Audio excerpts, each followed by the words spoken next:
Welcome to the Andy Meadows Show. Later in the show, we'll talk to our new time-traveling reporter. We've also got a good roundtable coming up where we'll discuss strange things we collect, ghost encounters, living with chimps, bad neighbor behavior, and more. But first, your headlines.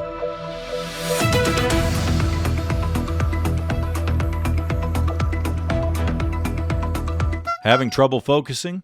Try a brain game. A clinical trial showed playing certain brain training games like Wordle, crossword puzzles, and Brian HQ's Double Decision may improve focus and attention, while playing games like Dungeons & Dragons and Magic the Gathering improve your ability to avoid STDs and unwanted pregnancies. The media overwhelmingly rejected the Pentagon's new press policy, where the Pentagon demanded journalists sign a pledge not to gather certain information and restrict access to certain areas unless accompanied by an official. All the major news organizations, ABC, CBS, NBC, CNN, and Fox News, refused to sign the pledge.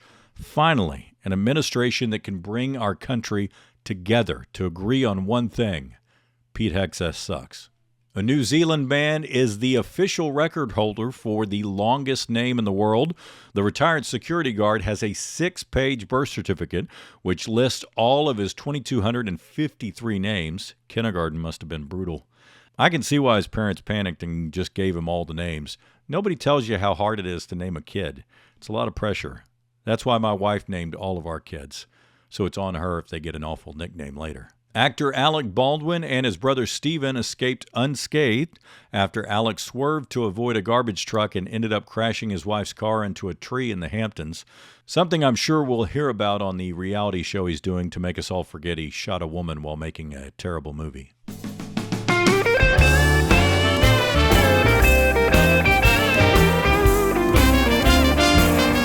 But happy birthday! Thank you. Frickin' Cowboys lost. Who were they playing? Panthers. That sounds like a team they should beat. They should have. They were favored to beat them. Our defense frickin' sucks. Makes it hard to watch. But other than that, it's been a good day. Well, that's good. You got dinner plans or something? Going to get burgers. Oh. Where? There's a place that Haystack Burgers. They got a playground so the kids can play. Get the energy like old McDonald's style. Yeah, cool. Kind of like McDonald's. And Jill made blueberry muffins this morning. Ooh, an excuse to get butter in your face.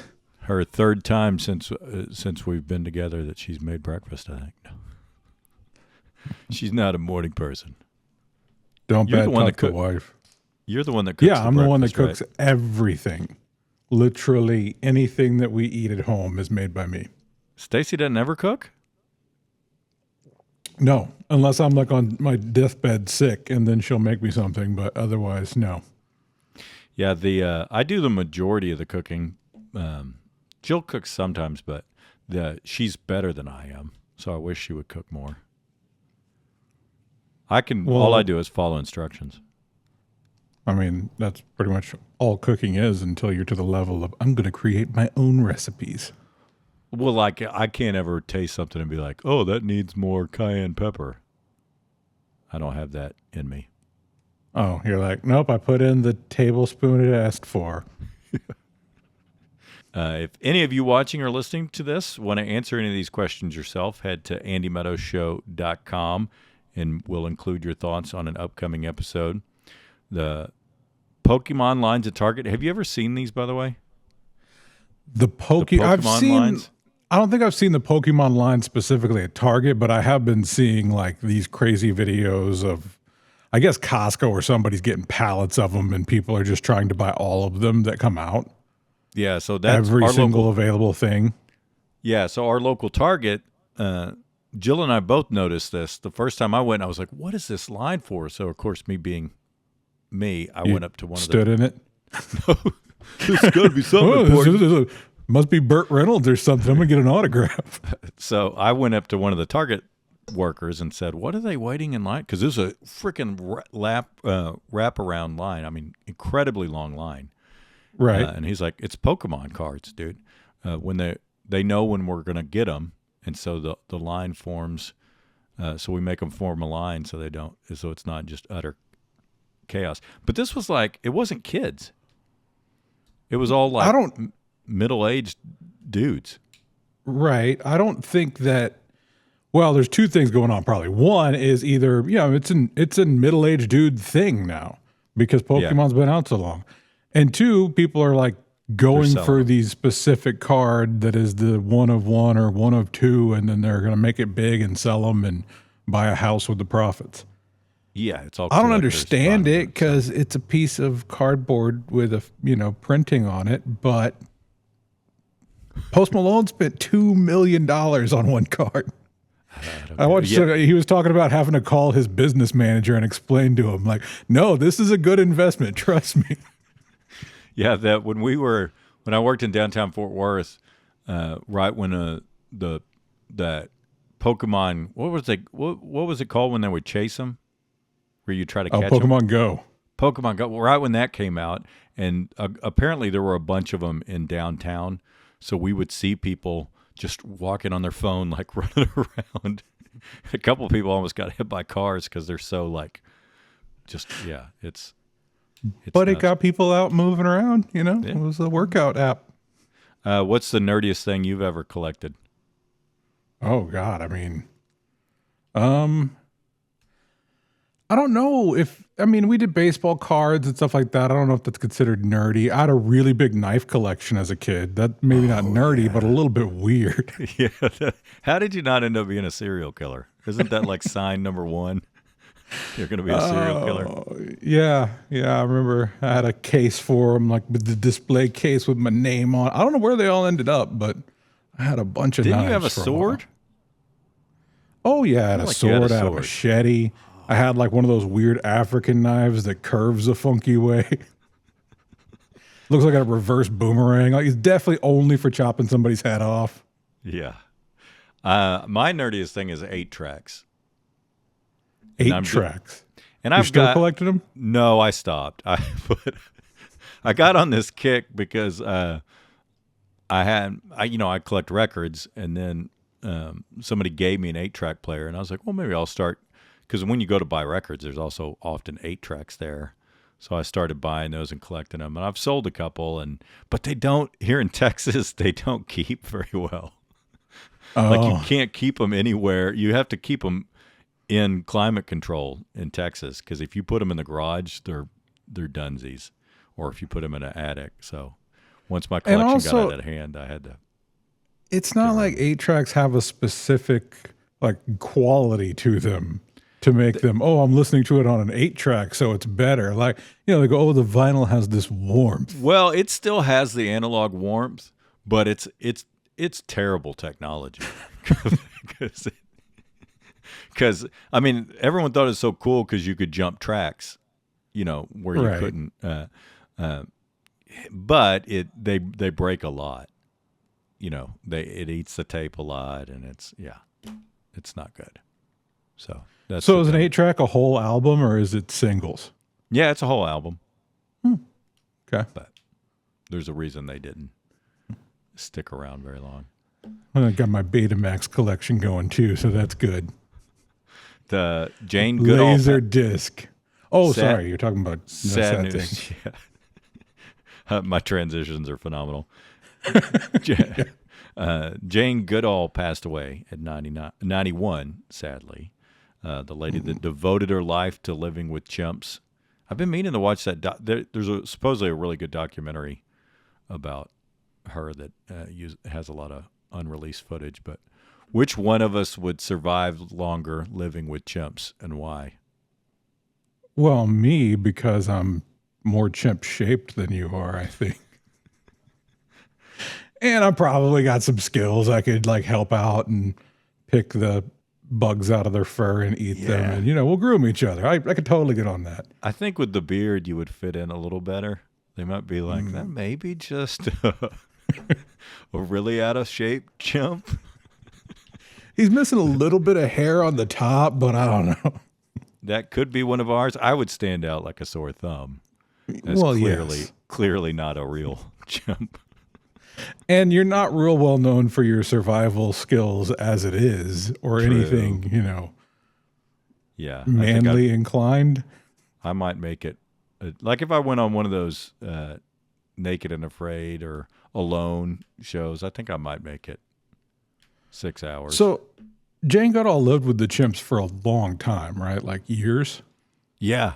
She lived with Was them. she married during that? Like, was she like, I'm just heading out, honey. I don't, No, she wasn't married. Home life's not great. She was super young in the beginning, and she had no training. She no one had gone and lived with the chimps, so because she was willing to do it, they were like, "Yeah, go for it, have fun." I'm sure they were all like, "She's dead." There's zero chance. Oh yeah, that story could have ended like the grizzly guy up here. Right. Like See, that's my thing about her, though. So although her story worked out pretty well, because she just had a natural thing where they took her in and they were fond of her, and they weren't scared of her or didn't attack her or whatever. She just had a good vibe with them, clearly, and it worked because she had no training. She went in there. She ends up marrying the photographer.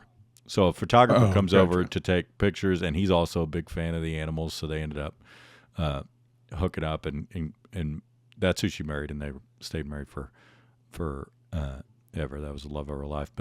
But my thing is her doing that while awesome and opened up all this information about chimps inspired tons of morons to go out and do just so easy. You just go out there and hang with the gorillas for a while, and like famously, it probably helped that she was a lady of slight stature. Like she probably wasn't all that intimidating to the chimps. They were like, she's fine. She can't take us. But everything's got to be right. Like the smell, the fair. There can't be anything that trips their trigger. And so, how many people have gotten killed because of what she did? Because they were like, "Oh, I could do this." She was a little lady went and did it. And like you've seen the thing about the grizzly guy, right? Yeah, I think that's what he was called, Grizzly Man or something. And Grizzly Man, yeah. He was just hanging with him, and it was fine until it wasn't one day. Right. All it takes is one bad day. Right? Yeah. Poor guy, but you were literally playing with grizzly bears. What do you expect to happen? Yeah, and he didn't take the precautions of having the little things because he got lax with it. But the precautions, it's a grizzly bear, and you're like 3 feet from it. What precaution can you have? Yeah, and then it's not. The audio. He didn't have his rape whistle with him, so trouble was gonna come. Wasp spray. He should have had the wasp spray. Bringing it back to a previous episode. The audio from that is freaking brutal, man. It is. Yes. Yeah, where you can hear him in the he. Oh, so I didn't tell you we have a ghost at our house now. What? What?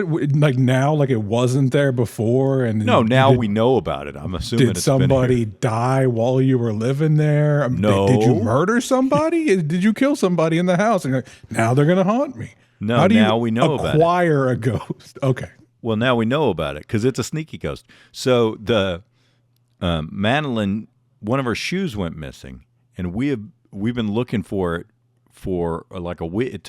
We looked for it for like a week because Annie has a tendency to sometimes hide things. Right. Right. She goes and does that. But Madeline doesn't do that. So we thought, well, maybe Annie hid it. So we have torn the house up, looking all over the house for a week, trying to find this freaking shoe. And it's driving us crazy. And then Jill takes Madeline to school. She's got Jack with her. Annie's still sleeping. I go to my office to work. And that morning, I had looked again because I was like, I've got to be able to find this shoe. And I'd looked in the living room, all the drawers right there. I go to work. Jill comes back from school, and she's like, oh, I guess you found the shoe. I was like, no, I didn't. She's like, come here. Sitting in the middle of the living room floor. Do you have a ghost, or is Annie playing pranks? Annie wasn't up. Annie was still asleep. Did she sneak out to mess with you? No, she's in her crib, dude. Okay. I'm looking for a logical explanation before we jump to phenomena. Well, so Jill, as soon as we see it, Jill's like, face turns white. She's like, we got a ghost. I knew we had a ghost. And apparently a couple other things have happened, similar to this, and she just hasn't told me because she knows I'm going to use it as a way to do bits. And I have since, like, anytime we're looking for something, I'm like, ghost, please tell me where the... And she's like, if you talk about it, it's more active. So now she's going to be mad that I talked about that on here because she thinks when you talk about it, it gets more So you active. haven't actually seen the ghost. You've just seen the activities, the paranormal activities around the ghost. But my thing is, seems like a helpful ghost. You know, it was like these idiots are never going to find this shoe. They've looked everywhere. See, I assumed that the ghost took the shoe and was messing with you and then put it back. But One you're way to look at it. Oh, I look okay. at it like Annie hid the shoe somewhere, and the ghost is like, I'm so tired of these morons trying to find this shoe. So we got a helpful ghost is the way I look at it. Have you ever had a ghost encounter? Ooh, I have, yes, and it was not a fun, helpful one. I was staying in a house by myself for work, and the woman that used to live there had passed away, and well, I wasn't alone because I was there alone most of the time, but there was another lady that was coming to stay. And I was in a room in the back of the house. She was in the front of the house, big ass house. And middle of the night, I wake up and a lady is walking into the room. And I'm like, what is this lady that's staying here coming into my room for? This is freaky. And I'm just watching it. Nobody says anything. And this lady's walking over to me. And I'm like, okay, this is going to get weird, or I'm going to get, have to tell her, hey, sorry, I'm married. And as she comes closer, I'm looking at her and I could still see this lady's face, and it wasn't the lady that was supposed to be staying there. And then she walked past me and out the room. The problem is that out the room was a window and a wall, and it just went right past and left. So she just floated right through the wall? Just walked right past me, middle of the night. And I was like, maybe I was, imagining that, but no, wide freaking awake. For the rest of the night, too, as you can imagine. I'm going, Oh, man. But nobody, and I think I was staying in a room like that her kids used to stay in. So I think it was the lady that used to live there just checking on her kids. Check it in. She's like, who's this weird dude hanging out in here? Did I was expecting some Dan Aykroyd style, Did you put that in your Yelp review? Nice place. Kind of haunted. You were thinking you were going to get hooked up? The ghost was going to hook up with you? Well, I mean, why else is a lady coming in the middle of the night? And she was like, hard pass. I'm going to float through the wall. Well, I like where this is going. Hello. Yeah, I had my old work was haunted, and I had one follow me home from there. And it was a female, and I just saw glimpses of it. But I saw it at 2 locations. That's how I knew it followed me home. I saw it in my house and the girl I was dating's place. And I just saw it for an instant, and then it went away. But I made the mistake of telling the girl I was dating, and she wouldn't sleep at her place she almost moved out. I was like, it's following me. You just need me to leave. Oh, I love that you're the main character in life, and the ghost is just going with you. And they follow you, man. So we had ghosts. So you know those ghost hunters, which, by the way, all wear fanny packs? I don't know why a fanny pack is required for ghost hunting, but we used to have these ghost hunters. Why you gotta hate on the fanny pack? Don't just go. That fanny packs are back in style now. Maybe the ghost hunters brought them back in style. Those folks aren't bringing anything. So they used to come up to the station all the time to contact the ghost and film. So they'd film, they'd do all this kind of stuff up there because the building was notoriously haunted. And one time they were communicating with the ghost, and they said they were asking him about people at the station. They said, we don't like the tall guy. And my boss was also tall, and they were like, Jerry, and they go, no, the tall guy with the deep voice. They're like, Andy. And I think it's because I would yell at him a lot. Like if I heard noises, I would yell, and I'd say, I don't care. Make all the noise you want. I got work to do. So I think that I scared the ghost. Well, you clearly upset them. Yeah. You're not well liked, is what you're They going were to say. like, we're stuck here, and this dude won't. He's always here. He has no life outside of work. And he just yells at us. Angry man. Chili's is changing up their skillet queso. Well, It's the best queso ever. I know. It's phenomenal. If they get rid of the thin, crispy chips, I'm going to be real ticked. Oh, those chips are so amazing. Yeah. But that skillet queso. It's got to be a money thing, I'd imagine, right? Like it's got to be, we could make it cheaper and sell it for more kind of thing. But they're messing with the queso. Messing with the chili queso. It's so freaking amazing. That's what Chili's is underrated, I feel like. Their appetizers are so freaking good, man. Also, on the Southwest scale egg rolls. of reasonably priced places, like you can go to Chili's now for pretty much what you're paying at McDonald's these days. Yeah. Oh, especially during COVID, they had a special deal that was like, so we went there all the freaking time, but they finally put those, got rid of that deal. But remember when I worked at Chili's in high school? Yeah. They made us taste everything on the menu, but they did it like we're just supposed to take a little bit at a time because they were trying to crank it out in 2 days. Like they make the menu and then every server takes a little bit.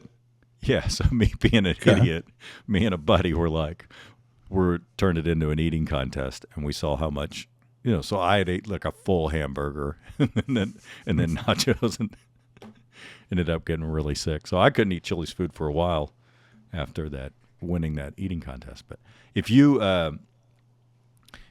what food could you never live without that you wouldn't give up for anything? Man, that's all food, any food. No, I'll say cheese. Cheese is the one that if I didn't have cheese, anything else you can substitute stuff in, but gotta have cheese. Oh yeah, because the plant-based cheese and all that. I mean, it's not. That's gross. Yeah, 100%. What about you? What is your? I can't live without this item in my. It's cheese related. Tacos. I mean, pizza's a close second, but man, could you imagine not ever having tacos again? Oh, so you're talking about a specific meal, not an ingredient. Well, Yeah, cheeses. tacos. Tacos pretty good. What's the best taco? What's the best taco Or place you've ever pasta. The best taco place. I still got to give it to Taco to Go. Oh, Taco to Go. Kerrville, Texas. Yeah. If you're ever there, pop in. Yeah, they got great, and their breakfast tacos are freaking incredible. Yeah. The house taco is some sort of shredded house. Oh, so good. We had one similar to that here. Sometimes the cheap taco places don't last because if they're in a place where the rent goes up or anything, I mean, it's hard to make it when your profit margin's so narrow. But Taco to Go has been around for. Yeah, I mean, and bean cheese taco is probably, nowadays 15 cents in ingredients, and they'll sell it for $2. So their margins are all right. Oh, I should have pulled up this story to show you, but there's this. Look it up on YouTube. There's this. I might splice a bit of it into the episode, but it's in Long Island. There's this resident they called the hot dog hooker. Because she would sell, she's a single lady. All right, now I'm looking up hot dog hooker. Hang on. She would sell hot dogs or give away hot dogs at her house. She would sell hot dogs, and when you bought the hot dog, you got a little more than a hot dog. And so like if you ask for the foot long or I'm not watching the video, but I do have some still images available to me, and wow. Better not be on a work computer. Yeah. No, this is a real.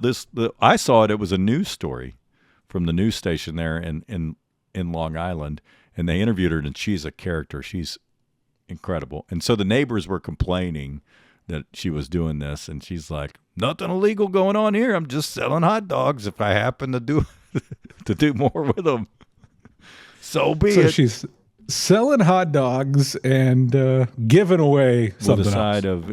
with a side of nookie. Is there a price menu? Can I see what a hot dog costs? You got to know chili, the extra she chili. put any hot dog places in town out of business. Like, why could we not sell these hot dogs? It's the hot dog hooker. I can't do a Long Island accent. But what's the worst neighbor behavior you've ever experienced or anyone you know's experienced? Yeah, I've been pretty lucky with neighbors. The one I've got right now has something going on with some sort of law enforcement agency. And so we've been visited a few times by an agent and going, hey, have you seen them? Do you know what's going on? And we know snitches get stitches. So yeah, I was going to say, you can't rat on them. Oh, dude, no way. Like, oh, yeah, he's going to be here on Wednesday. Yeah, you want me to rat on the guy who lives next to me who's clearly crazy? Yeah. So that's kind of the only interesting neighbor thing I got going on right now. Other than I also have a chicken in the yard. Did I tell you about my chicken? You have a rogue chicken? I have a rogue chicken. Showed up about 6 weeks ago. And Stacy texted me. She's like, hey, there's a chicken outside, just so you know, so you don't freak out when I went out there was a chicken. I'm like, she's crazy. There's not going to be a chicken outside. I never saw the chicken for like a week, and she kept telling me about spotting this chicken. And then one day I just walked into the yard while I was out there, like, oh, we do have a chicken. And so now we have a chicken. It's just hanging out in the yard. Occasionally I go out and feed it something because I feel bad for it. But yeah. So can we address how much of a pansy your wife thinks you are that she has to give you a heads up on a chicken in the yard? Oh, please, dude. If you're not expecting a chicken, you're gonna poop yourself a little bit. Tell me if you just like, oh, I just got a chicken fly up in my face. I'm saying you got. Pansy. I did get attacked by a goose one time, and it was a goose or a swan. Goose will mess you up. Yeah, we had goose in our parking lot at the last office I worked at because the Canadian geese came up here, and they are scary. And I had a cooler of beer, and I guess I ventured too close to its kiddos or something as I'm walking, and it attacked me, and I dropped a cooler of beer and screamed and ran, and all Jill did was laugh hysterically. Yeah, goose will mess with you. The seagulls at that office that I was working at would mess with us all the time. Like, they would set their nests up in the stupidest places. Like, one of the seagulls made its nest on the dumpster. Like, this is going to get picked up twice a week. You probably shouldn't be on top of the dumpster with your nest. And so I was trying to move it. And, of course, they were swarming me thinking I'm going to kill their eggs or whatever. But yeah, birds. So Jill's dad and her stepmom, they have these little bitty dogs. And they had a freaking hawk try to run off with one of the dogs. Ooh. And luckily it dropped it, but it messed the dog up, but it lived. But they were yelling and screaming, and so the thing dropped it. But yeah, they'll take off with. How high did it get the dog up? Probably 20 or 30 feet up there. Yeah, that's going to mess the dog up. Mess it up, but not kill it, luckily. What about you? Are you the annoying neighbor, or do you have annoying neighbors? The only annoying neighbor I've ever had was in Arlington. I had a nosy neighbor, one of those people that, like, if you leave your garage door open for frickin' 30 seconds when you go inside to go to the bathroom or something, he was like, hey, that invites crime, that kind of guy. That right. Every single day, if you go more than a week without mowing your yard, he comes over and mows your yard, that kind of dude. Well, that's not bad. I mean, fine. Yeah, cool. You don't mess with a man's yard. Free lawn service, buddy. You know how insulting it is to mess with a man's yard? Free lawn service. I'll take it. Yeah, probably at that time in my life, I was probably like, cool, yeah, whatever. Mow the yard. I don't care. But my bit I would do to get back at him is I would always call him the wrong name. I knew what his name was, but I would always call him the wrong name, and he would correct me. And then eventually, after like a year or two, he just went with the wrong name. And was it a different wrong name every time? Yeah, I think so. And then, but that was my little passive aggressive way to get back. Oh, and the other thing I did to him is I rented a room out. Do you remember that guy Larry that rented a room for me? I don't know if you ever met him. I don't think I did. He was funny dude. But he had a huge lab, and he was on the second story, and the lab would sometimes sneak. So he'd keep the lab in his bedroom while he was working, and the lab snuck out and was on the roof. And so the neighbor calls me that when I get home, I had to run home to get it because I get a call from another neighbor saying, "Hey, there's a dog on your roof," and I was like, I don't want him to jump off and get hurt. So I went home, got the dog out of there, and then later James, not his real name, was like, "Hey, how did that dog get on that roof?" And I was like, "What are you talking about, James?" He's like, "There was a dog on your roof." It's like, "There's no, well, you're losing it, dude. You need to get help. How would a dog be on my roof?" So that was the second way So you're I got back gaslighting the neighbor? That's great. He's got something to tell his therapist now. I don't know. I can't understand. So in that guy's mind, I was the bad neighbor. You know what I mean? And how many times are you the bad neighbor? Like if everybody says you're an asshole, eventually, yeah, you're the asshole. That was the only neighbor that I ever pulled bits on. He deserved it.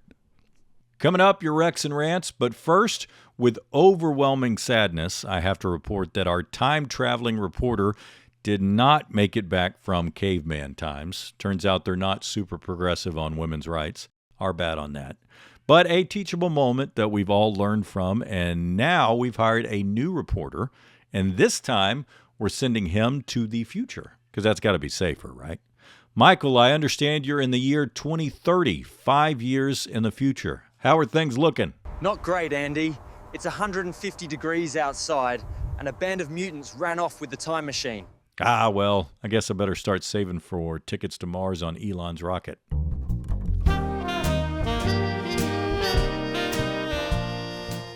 I turned 47 the other day. 1 star, wouldn't recommend. Granted, I'm a hard 47 because of how I chose to live in my 20s.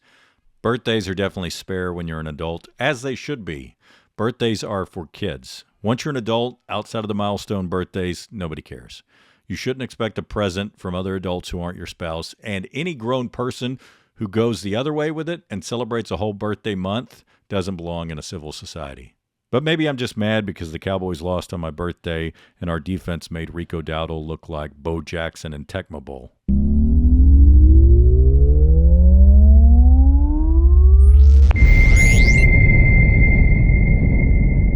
Last week's Game of Games answer from the category booze was B. The Cosmopolitan was the cocktail that showed up for the first time on Sex and the City in the second episode of Season 2. That exact question will be in one of our upcoming Game of Games live on social, YouTube, and on-site coming soon. Winners take home $250 and a spot in the semifinals to win more money and a trip to Vegas for the finals. Sign up now at AndyMeadowsShow.com. Here's today's question from the category Famous Quotes. Who said 80% of success is showing up? A, Woody Allen, B, Michael Jordan, or C, Ronald Reagan? Answer now at AndyMeadowsShow.com. That's it for today's show. We'll be back next week with a new episode of The Andy Meadows Show, now available on your favorite podcast platforms as well.